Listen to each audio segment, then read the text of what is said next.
There's a fair amount of confusion out there with a product called Roundup for lawns.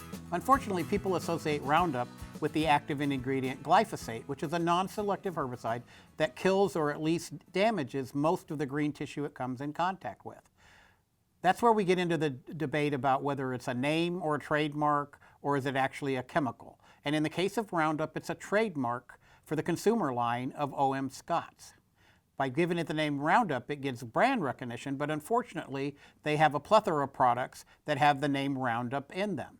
Roundup for Lawns is a four-way mix of multiple herbicides exclusive of glyphosate, the active ingredient in the ag product Roundup, and it can be confusing. Understand that Roundup for Lawns, as labeled, is safe to put on your lawn, whether it be buffalo grass, Kentucky bluegrass, or tall fescue.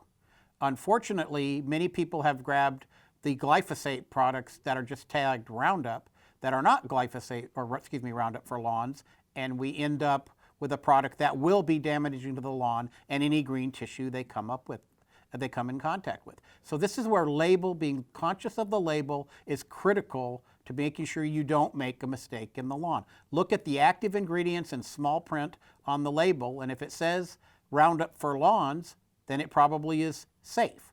If it says Roundup for extended control, then it might be a near long-term non-selective herbicide that's going to damage your lawn for up to 6 to 9 months. So be careful when you do this. Look at the label. Roundup is a trade name for consumers. In the ag market, it tends to be simply a glyphosate-containing product. Not true in the consumer lines. So when you go to your local box store, your local nursery, and you see Roundup, make sure you read between the lines and don't make the mistake that has been made frequently in the last 3 to 5 years.